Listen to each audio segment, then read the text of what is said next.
नमस्कार. मी doctor Nikam, kidney विकार तज्ञ. आज आपण पायांची सूज आणि किडनी प्रॉब्लेम याविषयी सविस्तर चर्चा करूयात. पायांना येणारी सूज आणि तीव्र स्वरूपाचा मूत्रपिंडाचा आजार किंवा सीकेडी या विषयावरील आजच्या सत्रात आपले स्वागत आहे. आज आपण पायांना येणारी सूज किंवा पेडिलिडिमा म्हणजे काय, त्याची कारणे, त्याच्या सीकेडीशी काय संबंध असतो आणि त्याचे व्यवस्थापन म्हणजे त्याच्यावरती उपचार याविषयी माहिती जाणून घेऊया. सर्वप्रथम पेडिलिडिमा म्हणजे काय हे बघूया. पेडिलिडिमा ही एक अशी स्थिती असते ज्यामध्ये पायाच्या खालच्या भागांमध्ये आणि तळव्यांमध्ये अतिरिक्त द्रव जमा होते, त्यामुळे तिथे सूज येते. ही सूज अनेक कारणांमुळे येऊ शकते, जसे यकृताची समस्या, थायरॉइडची समस्या, मूत्रपिंडाची समस्या किंवा रक्ताच्या गुठळ्या तसेच हृदयाच्या समस्या. बहुतेक वेळा मूत्रपिंडाशी निगडीत असलेले आजार आपण दुर्लक्ष केल्यामुळे बहुधा पेशंटच्या लक्षात न आल्यामुळे आपल्याला उपचार करण्याकरता उशीर झालेला असतो. याकरता ज्या व्यक्तीच्या पायावरती सूज आहे, अशा व्यक्तीने किडनी तज्ञांकडून त्याचे कारण समजून घेणे गरजेचे असते. किडनी तज्ञांकडून आपले वेळोवेळी युरिन चेक करणे, तसेच रक्तातील क्रिएटिन चेक करणे हे गरजेचे असते. पायावरील सूज ज्याप्रमाणे दिसते, त्याचप्रमाणे बऱ्याच पेशंटमध्ये चेहऱ्यावर देखील सूज दिसते किंवा डोळ्यांच्या भोवती देखील सूज दिसते. याला फेशियल इडेमा किंवा फेशियल पफिनेस असे म्हणतात. त्याचबरोबर त्याला पेरिऑर्बिटल इडेमा असे देखील म्हणतात.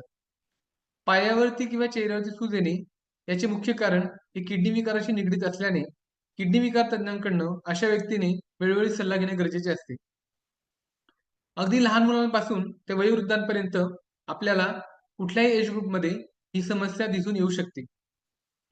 युरिनमध्ये प्रोटीन गेल्यामुळे पायावरती किंवा चेहऱ्यावरती सूज येणे हा त्रास चालू होतो व हे प्रोटीन जाण्याचे कारण किडनी विकार तज्ञाकडून जाणून घेणे गरजेचे असते.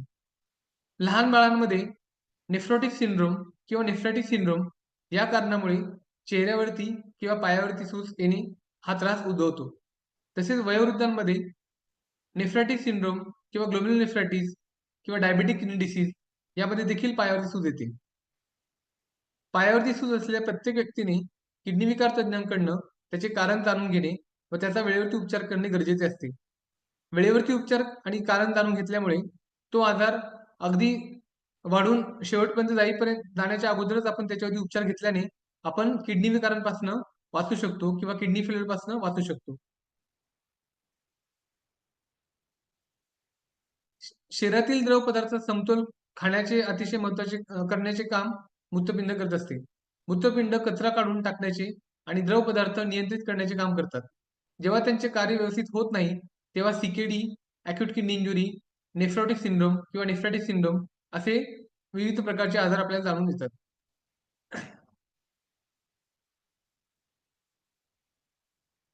इडिमा हा 2 प्रकारचा असतो. एक असतो पिटिंग इडिमा आणि दुसरा असतो non pitting oedema. Pitting oedema म्हणजे आपण बोटाने दाबल्यास तिथे खड्डा पडतो. नॉन पिटिंग इडिमा म्हणजे तिथे खड्डा पडत नाही. नॉन पिटिंग इडिमा हा मुख्यतः थायरॉइडच्या पेशंटमध्ये दिसून येतो आणि पिटिंग इडिमा हा मुख्यतः किडनी विकार तज्ञ किंवा मूत्रपिंड विकारांमध्ये दिसून येतो. तर पिडल इडिमा असलेल्या व्यक्तीने काय करणे गरजेचे असते? तर अशा व्यक्तीने आहारामध्ये मिठाचे प्रमाण कमी करणे गरजेचे असते. आपलं ब्लड प्रेशर हा नियंत्रित आहे की नाही हे जाणून घेणे गरजेचे असते. त्याचप्रमाणे किडनी विकार तज्ञाकडून आपल्याला पाण्याचे प्रमाण किती हवे हे देखील जाणून घेणे गरजेचे असते.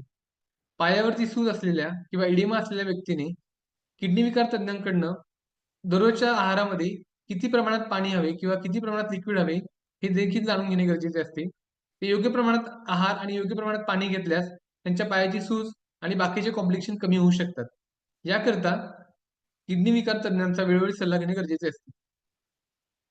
पिठी इडिमा होण्याचे दुसरे कारण निगडीत आहे ते हृदयविकार किंवा यकृत विकाराशी निगडीत असते. शरीरामध्ये प्रोटीनचे प्रमाण फार कमी झाल्यास देखील पिटिंग इडिमा डेव्हलप होतो.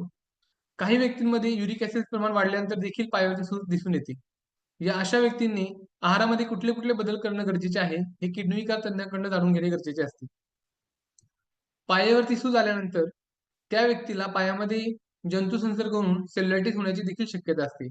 त्याकरता अशा व्यक्तींनी तो पाय किंवा तो अवयव आहे, तो पूर्णपणे स्वच्छ ठेवणे गरजेचे असते व त्यावरील सूज ही लवकरात लवकर कशी कमी होईल, हे किडनी विकार तज्ञाकडून जाणून घेणे गरजेचे असते.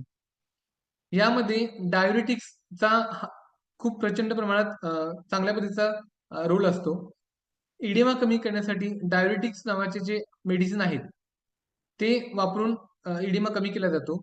त्याचे प्रमाण, त्याचा डोस कसा घ्यावा, हे देखील किडनी तज्ञांच्या सल्ल्यानुसार जाणून घेणे गरजेचे असते. कारण की डायुरेटिकचा डोस कमी झाला किंवा जास्त झाला, तर त्याचे साइड इफेक्ट शरीरावरती होऊ शकतात. याकरता डॉक्टरांच्या सल्ल्यानुसार त्याचे डोस आणि त्याचं फ्रिक्वेन्सी जाणून घेणे गरजेचे असते. इडेमा होण्याचे बाकीचे कारणं म्हणजे पायामध्ये रक्ताच्या गुठळ्या होणे, हे देखील असू शकते.